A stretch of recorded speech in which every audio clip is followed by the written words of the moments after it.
ನಮಸ್ಕಾರ, ಮಜಾ ಟಿವಿಗೆ ಸ್ವಾಗತ. ನಿನ್ನ ಜೊತೆ ನನ್ನ ಕತೆ ಇಂದಿನ ಎಪಿಸೋಡ್ ನೋಡೋಣ ಬನ್ನಿ. ಒಟ್ಟು ಕೂತ್ಕೊಂಡಿರ್ತಾರೆ ಮನೆಯಲ್ಲಿ. ಅವಾಗ ಭೂಮಿ ಕೇಳ್ತಾಳೆ, ಲಕ್ಷ್ಮೀ ವೆಂಕಟೇಶ್ವರನಿಗೆ ದೀಪೋತ್ಸವನ ಅಂತೇಳಿ. ಭೂಮಿಯವ್ರ ಅತ್ತೆ ಹೇಳ್ತಾರೆ, ಸೂರ್ಯ ಮುಳುಗೋದೊಳಗಡೆ ದೀಪೋತ್ಸವ ಮಾಡಿದ್ರೆ ಬೇರಾಗಿರೋ ಮನಸ್ಸುಗಳೆಲ್ಲ ಒಂದಾಗುತ್ತೆ ಅಂತ ಗುರುಗಳೇ ಹೇಳಿದ್ದಾರೆ ಅಂತ ಹೇಳ್ತಾರೆ. ಗುರುಗಳ ಹತ್ರ ಹೋಗಿದ್ದಾಗ ಅಜ್ಜಿ ಕೇಳ್ತಾರೆ, ಗುರುಗಳೇ ಮನಸ್ಸುಗಳೆಲ್ಲ ಬೇರೆ ಬೇರೆ ಆಗಿದೆ, ಅದೊಂದಾಗಬೇಕು ಅಂದರೆ ಏನು ಮಾಡಬೇಕು ಅಂತೇಳಿ. ಅದಕ್ಕೆ ಗುರುಗಳು ಹೇಳ್ತಾರೆ, ದೀಪ ಹಂಚ್ಬೇಕು, ಕತ್ಲೆ ನೆಗೆಸ್ಬೇಕು ಅಂತಂದರೆ ನಿಮ್ಮ ಮನೆ ದೇವರಿಗೆ 101 ದೀಪ ಹಂಚ್ಬೇಕು, ಅವಾಗ ಸರಿ ಹೋಗುತ್ತೆ ಅಂತ ಹೇಳ್ತಾರೆ. ಅಜ್ಜಿ ಕೇಳ್ತಾರೆ, ಯಾವಾಗ ಹೇಗೆ ಮಾಡೋಣ ಗುರುಗಳೇ ಅಂತೇಳಿ. ಅದಕ್ಕೆ ಗುರುಗಳು ಹೇಳ್ತಾರೆ, ಕತ್ಲೆ ಓಡಿಸೋದಕ್ಕೆ ಏನು ಕ್ರಮ ಕಾಯಬೇಕು, ನಾಳೆನೇ ಮಾಡೋಣ. ಏನೇನು ಬೇಕು ಅಂತ ನನ್ನ ಶಿಷ್ಯ ಬರ್ಕೊಡ್ತಾನೆ, ಸಾಮಗ್ರಿಗಳೆಲ್ಲ ತಗೊಳ್ರಿ, ನಾನು ಇರ್ತೀನಿ, ನಾಳೆ ಮಾಡೋಣ ಅಂತ ಹೇಳ್ತಾರೆ. ಅಜ್ಜಿ ಹೇಳ್ತಾರೆ, ಹಾಗೇ ಆಗಲಿ ಗುರುಗಳೇ, ನಮ್ಮ ಮನೆ ನೆಮ್ಮದಿ ಶಾಂತಿ ವಾಪಸ್ ಬರೋಂಗಿದ್ರೆ ಮಾಡೋಣ ಗುರುಗಳೇ, ನಿಮ್ಮ ಆಶೀರ್ವಾದದೊಂದಿಗೆ ಮಾಡೋಣ ಅಂತ ಹೇಳ್ತಾರೆ. ಅಜಿತ್ ತಾಯಿ ಹತ್ರ ಹೇಳ್ತಾರೆ, ನೀನು ಯಾರ ಹತ್ರ ಹೋಗಿ ಹೇಳ್ತಾ ಇದೀಯ ನೋಡು, ಈ ಭೂಮಿಯಿಂದ ತಾನೇ ಮನೆಯಲ್ಲಿ ಮನಸ್ಸೆಲ್ಲ ಕೆಟ್ಟಿದ್ದು ಎಲ್ಲ ಅಂತ ಹೇಳ್ತಾರೆ. ಅವಾಗ ಅಜಿತ್ ತಾಯಿ ಹೇಳ್ತಾರೆ, ಅಮ್ಮ ಎಲ್ಲರಿಗೂ ನೀನು ಹೇಳ್ಬಿಡು, ಸಂಜೆ ಒಳಗಡೆ ಮನೇಲಿರಬೇಕು ಅಂತೇಳಿ, ನಿಮ್ಮ ಅಳಿಯ ಆದರೆ ನಿಮ್ಮ ಮಾತೇ ಕೇಳೋದು ಅಂತ ಹೇಳ್ತಾರೆ. ಅದಕ್ಕೆ ಅಜ್ಜಿ ಹೇಳ್ತಾರೆ, ಯಾರಿಗೆ ಎಷ್ಟೇ ಕೆಲಸ ಇದ್ರೂ ಸಂಜೆ ಒಳಗೆ ಬಂದುಬಿಡಬೇಕು ಅಂತೇಳಿ. ತಂದೆ ಹೇಳ್ತಾರೆ, ಹಾಗಾದರೆ ಅತ್ತೆ ಶ್ರವಣ್ಗೂ ಫೋನ್ ಮಾಡಿ ಹೇಳ್ತೀನಿ ಅಂತೇಳಿ. ಅದಕ್ಕೆ ಅವ್ರ ಅತ್ತೆ ಹೇಳ್ತಾರೆ, ಶ್ರವಣಿಗೆ ಫೋನ್ ಮಾಡಿ ಇಲ್ಲಿ ಕೊಡು ಅಂತ ಹೇಳ್ತಾರೆ. ಅಜಿತ್ ಅವ್ರ ಅಜ್ಜಿ ಅವಾಗ ಫೋನ್ ಮಾಡಿ ಕೇಳ್ತಾರೆ, ಹೇಗಿದೆಯಪ್ಪ ಶ್ರವಣ್ ಅಂತೇಳಿ. ಅದಕ್ಕೆ ಶ್ರವಣ್ ಹೇಳ್ತಾನೆ, ಪರವಾಗಿಲ್ಲಮ್ಮ ಅಂತ ಹೇಳ್ತಾನೆ. ಏನಮ್ಮ ಫೋನ್ ಮಾಡಿದ್ದು ಅಂತ ಕೇಳ್ತಾನೆ ಶ್ರವಣ್. ಅದಕ್ಕೆ ಅವ್ರ ತಾಯಿ ಹೇಳ್ತಾರೆ, ಇತ್ತೀಚೆಗೆ ನಮ್ಮ ಮನೆಯಲ್ಲಿ ನೆಮ್ಮದಿ ಶಾಂತಿ ಏನು ಇಲ್ದಿರ ಆಗೋಗಿದೆಪ್ಪ, ಅದಕ್ಕೋಸ್ಕರ ನಾಳೆ ಮನೆಯಲ್ಲಿ ಲಕ್ಷ್ಮೀ ವೆಂಕಟೇಶ್ವರನಿಗೆ ದೀಪೋತ್ಸವ ಮಾಡಬೇಕು ಅಂತ ಗುರುಗಳು ಹೇಳಿದ್ದಾರೆ, ಅದಕ್ಕೋಸ್ಕರ ಮಾಡಬೇಕಪ್ಪ ಅಂತ ಹೇಳ್ತಾರೆ. ನೀನು ಇರಬೇಕು ಮನೆಯಲ್ಲಿ ಅಂತ ಹೇಳ್ತಾರೆ. ಶ್ರವಣ್ ಹೇಳ್ತಾನೆ, ಅಮ್ಮ ನೀನು ಬೇಜಾರಾಗಬೇಡ, ಆದರೆ ಇವಾಗ ನನ್ನನ್ನು ಅರ್ಥ ಮಾಡ್ಕೊಳ್ಳೋರು ಯಾರೂ ಇಲ್ಲ ಆ ಮನೆಯಲ್ಲಿ. ಇವಾಗ ಅಲ್ಲಿ ಮನಸ್ಥಿತಿ ಬದಲಾಗಿದೆ. ಅಲ್ಲಿ ಅಜಿತ್ನ ನೋಡಿದ್ರೆ ನನಗೆ ತುಂಬ ಬೇಜಾರಾಗುತ್ತೆ, ಆದರೆ ಭೂಮಿನ ನೋಡಿದ್ರೆ ನನ್ನ ಮನಸ್ಸು ಕಿರಿಕಿರಿ ಆಗುತ್ತೆ ಅಂತ ಹೇಳ್ತಾನೆ. ಅದಕ್ಕೆ ಇನ್ಮೇಲೆ ಆ ಮನೆಗೆ ಬರೋದೇ ಬೇಡ ಅಂತ ಅಂದ್ಕೊಂಡಿದ್ದೀನಿ ಅಂತ ಹೇಳ್ತಾನೆ. ಮತ್ತು ಒಂದು ಸರಿನೂ ಮಾತಾಡದೇ ಇದ್ದರೆ ನನಗೊಂಥರ ಮನಸ್ಸಿಗೆ ಬೇಜಾರಾಗುತ್ತೆ, ಆದರೆ ಏನು ಮಾಡೋದು, ವಿಡಿಯೋ ಕಾಲ್ ಮಾಡ್ತೀನಿ ಬಿಡಮ್ಮ ಅಂತ ಹೇಳ್ತಾನೆ. ಅಜಿತ್ ಅವ್ರ ತಾಯಿ ಹೇಳ್ತಾರೆ, ಇದು ನಿನ್ನ ಮನೆ ಕಣೋ, ಅಜಿತ್ ನಿನ್ನ ಅಳಿಯ ಕಣೋ, ಅವನೇನೋ ಚಿಕ್ಕ ಹುಡುಗ ಕೋಪ ಮಾಡ್ಕೊತಾನೆ, ಅದಕ್ಕೆ ನೀನು ಕೋಪ ಮಾಡ್ಕೊತಾಳೇನೋ ಅಂತಾರೆ. ಶ್ರವಣ್ ತಾಯಿ ಹೇಳ್ತಾರೆ, ಯಾವಳೋ ಬಂದು ಮನೆ ಸೇರ್ಕೊಂಡಿರೋದಕ್ಕೆ ನೀನು ಯಾಕೋ ಬರಲ್ಲ ಅಂತ ಹೇಳ್ತೀಯಾ ಅಂತಾರೆ. ಆವಾಗ ಅಂಜನಾ ಹೇಳ್ತಾಳೆ, ಚಿಕ್ಕಪ್ಪ ನಾಳೆ ಬರಲೇಬೇಕು ಅಂತೇಳಿ. ಶ್ರವಣ್ ತಾಯಿ ಹೇಳ್ತಾರೆ, ನನ್ನ ಮೇಲೆ ಪ್ರೀತಿ ಇದ್ದರೆ ನೀನು ನಾಳೆ ಬಂದೇ ಬರ್ತೀಯಾ ಅಂತ ಹೇಳ್ತಾರೆ. ಅಜ್ಜಿ ಹೇಳ್ತಾರೆ, ಇನ್ನೊಂದು ಸರಿ ಹೇಳ್ತಾ ಇದ್ದೀನಿ, ನಾಳೆ ಎಲ್ಲರೂ ಈ ಪೂಜೆಗೆ ಇರಬೇಕು, ಈ ಮನೆಯವ್ರು ಮಾತ್ರ ಇದ್ದರೆ ಸಾಕು ಅಂತ ಹೇಳ್ತಾರೆ. ಭೂಮಿ ಅಲ್ಲಿಂದ ಹೋಗೋಕೆ ನೋಡ್ತಾಳೆ. ಅದಕ್ಕೆ ಅಜಿತ್ ಹೇಳ್ತಾನೆ, ನೀನೆಲ್ಲ ಹೋಗ್ತಾ ಇದೀಯಾ, ನೀನು ಈ ಮನೆಯೊಳೆ ಅಂತ ಹೇಳ್ತಾನೆ. ಮಿಸಸ್ ಅಜಿತ್ ನಾರಾಯಣ್ ಅಂತ ಹೇಳ್ತಾನೆ. ಓನ್ಲಿ ಈ ಮನೆ ಸೊಸೆ ಅಂತ ಹೇಳ್ತಾನೆ. ನೀನು ಈ ಪೂಜೆಲಿ ಇರಲೇಬೇಕು, ಯಾರಿಂದನೂ ತಪ್ಸೋಕ್ಕಾಗಲ್ಲ ಅಂತ ಹೇಳ್ತಾನೆ. ಎಲ್ಲ ತಯಾರಿ ಮಾಡಬೇಕಂದ್ರೆ ಏನು ಮಾಡಬೇಕು, ಇವಾಗ ಹೋಗಿ ಚೆನ್ನಾಗಿ ನಿದ್ದೆ ಮಾಡಬೇಕು ಬಾ ಅಂತೇಳಿ ಅಮ್ಮ ಅಜ್ಜಿ ಗುಡ್ ನೈಟ್ ಅಂತೇಳಿ ಹೋಗ್ತಾನೆ. ಭೂಮಿ ರೂಮಿಗೆ ಬರ್ತಾರೆ. ಅಜಿತ್ ಹೇಳ್ತಾನೆ, ಭೂಮಿ ನಾನೇನು ಹೇಳಬೇಕು ಅಂದ್ಕೊಂಡೆ ಅಂದಾಗ ಭೂಮಿ ಅಯ್ಯಯ್ಯೋ ಅಂತ ಹತ್ರಕ್ಕೆ ಹೋಗಿ ನಾಳೆ ದೀಪೋತ್ಸವಕ್ಕೆ ಏನೇನು ನೈವೇದ್ಯ ಬೇಕು, ಏನೇನು ಸಾಮಗ್ರಿಗಳು ಬೇಕು ಕೇಳ್ಕೊಂಡು ಬರ್ತೀನಿ ರೀ ಅಂತ ಹೇಳ್ತಾರೆ. ಅದಕ್ಕೆ ಅಜಿತ್ ಹೇಳ್ತಾನೆ, ನೀನು ಒಂದೊಂದ್ಸರಿ ಡಿಆಕ್ಟಿವೇಟ್ ಸಿಮ್ ಥರ ಆಡ್ತೀಯ, ಏನು ಹೇಳಿದ್ರು ನಿನ್ನ ತಲೆಗೆ ಹೋಗಲ್ವಾ, ನಿನಗೆ ಸ್ವಲ್ಪನೂ ಸೂಕ್ಷ್ಮತೆ ಇಲ್ವಾ ಅಂತ ಹೇಳ್ತಾನೆ. ಕೇಳ್ತಾಳೆ, ಏನು ಸೂಕ್ಷ್ಮತೆ ಇಲ್ಲ ಸಾಹೇಬ್ರೆ ಹೇಳಿ ಅಂತೇಳಿ. ಅದಕ್ಕೆ ಅಜಿತ್ ಹೇಳ್ತಾನೆ, ಅಜ್ಜಿ ಯಾವಾಗಲೂ ನೀನು ಹೊರಗಡೆ ಹೇಳು ಅಂತ ಹೇಳ್ತಾ ಇರ್ತಾರೆ, ಆದರೆ ನೀನು ಹೋಗಿ ಅವ್ರಿಗೆ ಇಷ್ಟ ಇಲ್ದಿದೆ ಮಾಡೋಕ್ಕೆ ಹೋಗ್ತೀಯ ಅಂತ ಹೇಳ್ತಾನೆ. ನೀನು ನಾಳೆ ದೀಪೋತ್ಸವಕ್ಕೆ ಏನು ಮಾಡೋಕ್ಕೆ ಹೋಗ್ಬೇಡ, ಸುಮ್ಮನೆ ಇದ್ದುಬಿಡು ಅಂತ ಹೇಳ್ತಾನೆ. ತಾನೇ ಹೇಳಿದ್ರಿ ಈ ಮನೆ ಸೊಸೆ ನಾನು ಮುಖ್ಯವಾಗಿರಬೇಕು ಅಂತ ಹೇಳಿದ್ರಿ ಅಂತ. ಅದಕ್ಕೆ ಅಜಿತ್ ಹೇಳ್ತಾನೆ, ಅಜ್ಜಿ ಹೇಳ್ತಾ ಇರ್ತಾರಲ್ವ ನೀನು ಹೊರಗಿನವಳು ಅಂತ, ಅದಕ್ಕೋಸ್ಕರ ಹೇಳಿದೆ ಅಂತಂದೆ ಅಂತ. ನಿಜವಾದ ಸೊಸೆ ಥರ ಪೂಜೆಯಲ್ಲಿ ಫುಲ್ಲು ನೀನೇ ಆವರಿಸ್ಕೊಂಡ್ಬಿಡ್ಬೇಡ ಅಂತ ಹೇಳ್ತಾನೆ. ಅದಕ್ಕೆ ಅಂತ ನೀನು ತಲೆ ಕೆಡಿಸ್ಕೊಂಡು ಎಲ್ಲ ಕೆಲಸ ಮಾಡಬೇಕು ಅಂತೇನೂ ಇಲ್ಲ, ಏನಾದರೂ ನೀನು ಅಂತ ಹೇಳ್ತಾನೆ. ಅದಕ್ಕೆ ಭೂಮಿ, ನಂಗೆ ನೆನಪಿದೆ 1 ವರ್ಷ ಬಿಟ್ಟು ನಾನು ಹೋಗ್ಬೇಕು ಮನೆಯಿಂದ ಅಂತೇಳಿ, ದಿನ ಬಿಟ್ಟು ದಿನ ಇದನ್ನು ಹೇಳ್ತಾ ಇರಬೇಡಿ ಅಂತ ಹೇಳ್ತಾಳೆ. ಎಲ್ಲಿ ತುಳಸಿ ಪೂಜೆ ಮಾಡ್ತಾ ಇರ್ತಾಳೆ. ಅಲ್ಲಿಗೆ ಅಜಿತ್ ಬರ್ತಾನೆ.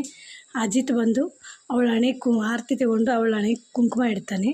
ಅದನ್ನು ಅಂಜನ ನೋಡಿ, ನಿಮ್ಮ ತಮ್ಮ ಯಾವಾಗಲೂ ನನ್ನ ಹೊಟ್ಟೆ ಉರಿಸ್ಬೇಕು ಅಂತಲೇ ಈ ಥರ ಮಾಡ್ತಾನೆ ಅಂತ ಹೇಳ್ತಾಳೆ.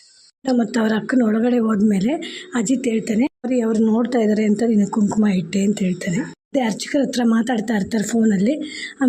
ಫೋನ್ ಇಟ್ಮೇಲೆ ಹೇಳ್ತಾರೆ, ಸಂಗೀತ ನೀನು ತರಿಸ್ತೀಯ ಸಾಮಗ್ರಿಗಳು, ನನಗೆ ಮೀಟಿಂಗ್ ಇದೆ, ಇಲ್ಲಾಂದರೆ ನಾನು ಯಾರನ್ನ ಅರೇಂಜ್ ಮಾಡಬೇಕಾ ಅಂತೇಳಿ.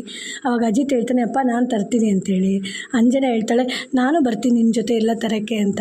ಅವಾಗ ಅಜಿತ್ ಹೇಳ್ತಾನೆ, ಮರ್ತೋಗಿದೆ, ನನಗೊಂದು ಇಂಪಾರ್ಟೆಂಟ್ ಕೆಲಸ ಇದೆ, ನೀನು ಮತ್ತು ಅಪೇಕ್ಷೆ ಹೋಗಿ ತಗೊಂಡು ಬನ್ನಿ ಅಂತ ಹೇಳ್ತಾನೆ. ತಂದೆ ಕೇಳ್ತಾರೆ, ಅಂಜನಾ ನೀನು ಹೋಗಿ ತರ್ತೀಯಾ ಅಂತೇಳಿ. ಅದಕ್ಕೆ ಅವಳು ಹೇಳ್ತಾಳೆ, ನನಗೆ ಸ್ವಲ್ಪ ತಲೆನೋವ್ತಾ ಇದೆ, ಟ್ರಾಫಿಕ್ಕಲ್ಲಿ ಓಡಾಡಿದ್ರೆ ಇನ್ನೂ ತಲೆನೋವು ಜಾಸ್ತಿ ಆಗುತ್ತೆ, ನೀನು ಹೋಗ್ತೀಯಾ ಅಂತ ಅವ್ರ ತಂದೆ ಕೇಳ್ತಾರೆ. ಅದಕ್ಕೆ ಅವಳು ಹೇಳ್ತಾಳೆ, ಇಲ್ಲ ನಾನು ಬ್ಯೂಟಿ ಪಾರ್ಲರ್ಗೆ ಹೋಗ್ಬೇಕು ಅಂತ ಹೇಳ್ತಾಳೆ. ಅಜಿತ್ ತಾಯಿ ಹೇಳ್ತಾರೆ, ಸರಿ ಬಿಡಿ, ನಾನು ಭೂಮಿ ಹೋಗಿ ತರ್ತೀರಿ ಅಂತೇಳಿ. ಭೂಮಿ ನೀನು ಹೋಗಿ ಬರೋಣ ಬಾ ಅಂತ ಹೇಳ್ತಾಳೆ. ಅದಕ್ಕೆ ಭೂಮಿ ಅಜಿತ್ ಮುಖ ನೋಡ್ತಾಳೆ. ಅದಕ್ಕೆ ಅಜಿತ್ ಹೇಳ್ತಾನೆ, ಏನು ಅಮ್ಮ ಕರೀತಾ ಇದ್ದಾರಲ್ಲ, ನೀನು ಅಮ್ಮ ಹೋಗ್ಬಿಟ್ಟು ಬನ್ನಿರಿ ಅಂತ ಹೇಳ್ತಾನೆ. ಅದಕ್ಕೆ ಭೂಮಿ ಪಿಸ್ಕೊಡ್ತಾಳೆ, ಈ ಅಜಿತ್ ಸಾಹೇಬ್ರು ಹೇಗೆ ಡಬ್ಬಲ್ ಆ್ಯಕ್ಟಿಂಗ್ ಮಾಡ್ತಾರೋ ಅಂತೇಳಿ. ಅದಕ್ಕೆ ಅವ್ರ ಅತ್ತೆ ಕೇಳ್ತಾರೆ, ಏನಂದೆ ಭೂಮಿ ಅಂತೇಳಿ. ಭೂಮಿ ಅದಕ್ಕೆ ಹೇಳ್ತಾಳೆ, ಏನು ಇಲ್ಲ ಅತ್ತೆ, ನೀವು ಮಾರ್ಕೆಟ್ಗೆ ಹೋಗೋಣ ಅಂತ ಹೇಳಿದೆ ಅಂತ ಹೇಳ್ತಾಳೆ. ಅತ್ತೆ ಹೌದಾ ಅಂತಾರೆ. ಇತ್ತವ್ರ ತಾಯಿನೂ ಭೂಮಿ ಮಾರ್ಕೆಟ್ಗೆ ಬಂದು ಏನೇನು ಬೇಕೋ ಎಲ್ಲ ತಗೊಂಡು ಬರ್ತಾರೆ. ದೀಪ ಎಲ್ಲ ತೆಗೆದು ನೋಡ್ತಾ ಇರಬೇಕಾದ್ರೆ ಅಪೇಕ್ಷೆ ಕೆಳಗಡೆ ಹಾಕೋ ಥರ ಹೋಗ್ತಾಳೆ. ಅದಕ್ಕೆ ಅವ್ರ ತಾಯಿ, ಅಯ್ಯೋ ದೀಪನ ಕೆಳಗಡೆ ಹಾಕ್ಬೇಡ ಅಂತ, ಅಮ್ಮ ನಾನು ಕೆಳಗಡೆ ಹಾಕಲಿಲ್ಲ ಅಂತ ಹೇಳ್ತಾಳೆ. ಅವರಮ್ಮ ಹೇಳ್ತಾರೆ, ಒಂದು ದೀಪ ಕಡಿಮೆ ಆದ್ರೂ ದೀಪೋತ್ಸವ ನಡೆಯಲ್ಲ ಅಂತ ಹೇಳ್ತಾರೆ. ಇದನ್ನ ಜವಾಬ್ದಾರಿ ಯಾರು ತಗೊತೀರಿ ಇಬ್ಬರಲ್ಲಿ ಅಂತ ಹೇಳ್ತಾಳೆ. ಅಪೇಕ್ಷಾ ನೀನೇ ತಗೋ ಅಂತ ಹೇಳ್ತಾಳೆ. ನಾನು ತಗೊಳ್ಳಲ್ಲಪ್ಪ, ಈ ದೀಪ ಸುಮ್ಮನೆ ಕೆಳಗಡೆ ಬೀಳಕ್ಕೆ ಹೋಗಿದ್ದಕ್ಕೆ ಈ ಥರ ಹೇಳಿದೆ, ಬೀಳಿಸ್ಬಿಟ್ಟು ಹೊಡೆದೋಗಿದ್ರೆ ಅಷ್ಟೇ, ನೀನು ಹೇಳ್ತಾ ಇದ್ದೆ ನಿನ್ನಿಂದನೇ ಹಾಳಾಗೋಯ್ತು, ಯಾರಿಗೆ ತೊಂದರೆ ಆದ್ರೂ ನಿನ್ನಿಂದಾನೆ ಅಂತ ಹೇಳ್ಬಿಡ್ತಾ ಇದ್ದೆ ಅಂತ ಹೇಳ್ತಾಳೆ. ತಾಯಿ ಹೇಳ್ತಾರೆ, ಅಪೇಕ್ಷೆ ಈ ಒಂದು ಚಿಕ್ಕ ಕೆಲಸ ನಿನ್ನಿಂದ ಮಾಡೋಕ್ಕಾಗಲ್ಲ ಅಂತ ಹೇಳ್ತೀಯ, ಬೇಡ ಬಿಡು ಅಂತ ಹೇಳ್ತಾಳೆ. ಅಂಜನಾ ನೀನು ಅಂತ ಹೇಳ್ತಾಳೆ. ಅದಕ್ಕೆ ಅಂಜನಾ ಹೇಳ್ತಾಳೆ, ಅಯ್ಯೋ ನಾನು ಈ ಜವಾಬ್ದಾರಿ ಎಲ್ಲ ತಗೊಳಕ್ಕಾಗಲ್ಲ ಅತ್ತೆ, ಬೆಟರ್ ನೀವು ಭೂಮಿ ಕೊಟ್ರಿ ಅಂತ ಹೇಳ್ತಾಳೆ.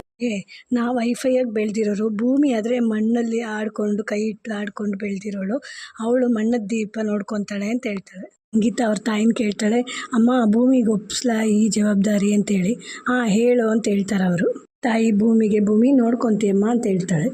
ಅದಕ್ಕೆ ಭೂಮಿ ಹೇಳ್ತಾಳೆ, ಪ್ರತಿ ವರ್ಷವೂ ದೀಪಾವಳಿಗೆ ನಮ್ಮ ತಾಯಿ ದೀಪನ ತೊಳೆದು ಎಣ್ಣೆ ಒಯ್ದು ಕೆಲಸ ಕೊಡ್ತಾಯಿದ್ರು, ಅದೇ ರೀತಿ ನಾನು ಈ ಜವಾಬ್ದಾರಿ ತಗೊತೀನತ್ತೆ ಅಂತ ಹೇಳ್ತಾಳೆ. ಮಂಜು ಹೇಳ್ತಾಳೆ, ಅತ್ತೆ ಮಾವಿನ ಸೊಪ್ಪೇ ತರಲಿಲ್ಲ ಅಂತೇಳಿ. ಅದಕ್ಕೆ ಸಂಗೀತ ಹೇಳ್ತಾಳೆ, ಅಯ್ಯೋ ಮಾವಿನ ಸೊಪ್ಪು ಸಿಗಲೇ ಇಲ್ಲ ಮಾರ್ಕೆಟಲ್ಲಿ ಅಂತ ಹೇಳ್ತಾಳೆ. ಅಜ್ಜಿ ಹೇಳ್ತಾರೆ, ಎಲ್ಲ ತರಕ್ಕೆ ಹೋದವರು ಮಾವಿನ ಸೊಪ್ಪು ತರಬೇಕಲ್ಲ, ಅದೊಂದಿಲ್ಲ ಅಂತೇಳಿ ಗುರುಗಳು ಪೂಜೆ ಮಾಡಲ್ಲ ಅಂತ ಹೇಳಿದ್ರೆ ಏನು ಮಾಡೋದು ಅಂತ ಹೇಳ್ತಾಳೆ. ಉತ್ಸವ ಮಾತ್ರ ಯಾವುದೇ ಕಾರಣಕ್ಕೂ ನಿಲ್ಲಬಾರ್ದು ಅಂತ ಹೇಳ್ತಾರೆ. ಹೇಳ್ತಾಳೆ, ಅತ್ತೆ ನಾನು ಹೋಗಿ ತಗೊಂಬರ್ತೀನಿ ಅಂತ ಹೇಳ್ತಾಳೆ. ಆವಾಗ ಅಜಿತ್ ಹೇಳ್ತಾನೆ, ನಿಂತ್ಕೊ ಅಂತೇಳಿ. ಇಲ್ಲಿ ಕಲ್ಗುನ್ ಥರ ನಿಂತಿರೋವಾಗ ನೀನೇ ಹೋಗ್ತೀನಿ ಅಂತ ಹೇಳ್ತೀಯಲ್ಲ, ಬಾ ಇಬ್ಬರು ಜೊತೆಲಿ ಹೋಗ್ತಾರಣ ಅಂತ ಹೇಳ್ತಾಳೆ. ಭೂಮಿ ನಿಮ್ಮ ಜೊತೆನಾ, ಯಾಕಂದರೆ ನೀವು ಇನ್ಸ್ಪೆಕ್ಟರ್ ಅಲ್ವಾ, ನಿಮ್ಮ ಜೊತೆ ಮಾವಿನ ಸೊಪ್ಪು ತರಕ್ಕೆ ಬಂದರೆ ಹೇಗೆ ಅಂತೇಳಿ ಅಂತಾಳೆ. ಅಜಿತ್ ಹೇಳ್ತಾನೆ, ಏನು ಪೊಲೀಸವ್ರ ಮನೇಲಿ ಪೂಜೆ ಮಾಡಲ್ವಾ, ಏನು ಮಾಡಲ್ವಾ, ಬಾ ಹೋಗ್ತಾರಣ ಅಂತ ಹೇಳ್ತಾರೆ. ಪಾರ್ಟ್ನರ್ ನಿನ್ನ ಎತ್ಕೊಂಡು ಹೋಗ್ಲಾ ಅಂತೇಳಿ. ಅಜಿತ್ ಅವ್ರ ಅಜ್ಜಿ ಹೇಳ್ತಾರೆ, ಇದೊಂದು ನೋಡೋದು ಬಾಕಿ ಇತ್ತು ನನಗೆ ಅಂತೇಳಿ. ಆವಾಗ ಸಂಗೀತ ಹೇಳ್ತಾಳೆ, ಭೂಮಿ ಹೋಗಮ್ಮ ಹೋಗು ಅಂತ. ಆವಾಗ ಅಜಿತ್ ಹೇಳ್ತಾನೆ, ಬಾ ಚಿನ್ನ ಹೋಗೋಣ ಅಂತ ಹೇಳ್ತಾನೆ. ಆವಾಗ ಅವ್ರ ಅಜ್ಜಿ ಮನೆಯವ್ರ ಹತ್ರ ಹೇಳ್ತಾರೆ, ಇಷ್ಟು ದಿನ ಆದರೂ ಮದುವೆ ಆಗಿ ಇವ್ರ ಸಂಭ್ರಮ ಇನ್ನೂ ಮುಗ್ದಿಲ್ಲ ಅಂತ ಹೇಳ್ತಾರೆ. ಮಾವಿನ ಮರದಿಂದ ಮಾವಿನ ಎಲೆ ತೆಗಿಯಕ್ಕೆ ಹೋಗ್ತಾರೆ. ಅವಾಗಿಬ್ಬರು ಡಿಕ್ಕಿ ಹೊಡ್ಕೊತಾರೆ. ಅದಕ್ಕೆ ಭೂಮಿ ಹೇಳ್ತಾಳೆ, ಒಂದು ಡಿಕ್ಕಿ ಹೊಡೆದ್ರೆ ಕೊಂಬು ಬಂದ್ಬಿಡುತ್ತೆ ಅಂತ ಹೇಳ್ತಾಳೆ. ಅಜಿತ್ ಹೇಳ್ತಾನೆ, ಕೊಂಬು ಬಂದರೂ ಪರವಾಗಿಲ್ಲ ಅಂತೇಳಿ. ಅಜಿತ್ ಕೊಂಬರೋ ಥರ ನೆನೆಸ್ಕೊಂಡು ನಗಾಡ್ತಾಳೆ. ಅದಕ್ಕೆ ಅಜಿತ್ ಕೇಳ್ತಾನೆ, ಏನು ಅಂತೇಳಿ. ಏನು ಇಲ್ಲ ಬಿಡಿ ಅಂತ ಹೇಳ್ತಾಳೆ. ಭೂಮಿನ ಕೇಳ್ತಾನೆ, ನಿನಗೆ ಮರ ಹತ್ತಕ್ಕೆ ಬರುತ್ತಾ ಅಂತೇಳಿ. ಅದಕ್ಕೆ ಭೂಮಿ ಹೇಳ್ತಾಳೆ, ಪ್ರತಿ ವರ್ಷ ನಾನೇ ಮರ ಕತ್ತಿ ಎಲೆ ಕಿತ್ಕೊಂಡು ಬರೋದು ಅಂತ ಹೇಳ್ತಾನೆ. ನಾನು ಇರಬೇಕಾದ್ರೆ ನಿನ್ನ ಮರ ಹತ್ತೋದು ಸರಿ ಇರಲ್ಲ, ನಾನು ನೋಡ್ಕೋತೀನಿ ಅಂತ ಹೇಳ್ತಾನೆ. ಹೋದಾಗ ಅಜಿತ್ಗೆ ಒಂದು ಕಾಲ್ ಬರುತ್ತೆ. ಆವಾಗ ಅಜಿತ್ ಹೇಳ್ತಾನೆ, ಸತ್ಯಣ್ಣ ನನ್ನ ಮನೆ ಹತ್ರನೇ ಇದ್ದೀನಿ, ಬಂದುಬಿಡಿ ಅಂತ ಹೇಳ್ತಾನೆ. ಆ ಕಡೆ ಈ ಕಡೆ ನೋಡ್ತಾನೆ, ಭೂಮಿ ಕಾಣಿಸಲ್ಲ. ಅವಾಗ ಹೇಳ್ತಾನೆ, ಎಲ್ಲೋದ್ಲು ಅಂತ ಅಂದ್ಕೊಂಡು, ಮೆಂಟಲ್ ಎಲ್ಲಿದೆಯಾ ಅಂತ ಜೋರಾಗಿ ಹೇಳ್ತಾನೆ. ಮರದ ಮೇಲಿಂದ ಭೂಮಿ, ನಾನು ಇಲ್ಲಿದ್ದೀನಿ ಸಾಹೇಬ್ರೆ ಅಂತ ಹೇಳ್ತಾಳೆ. ಈ ಕಡೆ ತಿರುಗಿ ನೋಡಿದಾಗ ಅಪೇಕ್ಷೆನೂ ಅಂಜುನು ನಿಂತಿರ್ತಾರೆ. ಇಲ್ಲಿಗೆ ಈ ಸಂಚಿಕೆ ಮುಗಿಯಿತು. ಮುಂದಿನ ಸಂಚಿಕೆಗಾಗಿ ನಮ್ಮ ಚಾನಲನ್ನು ಸಬ್ಸ್ಕ್ರೈಬ್ ಮಾಡಿ, ಲೈಕ್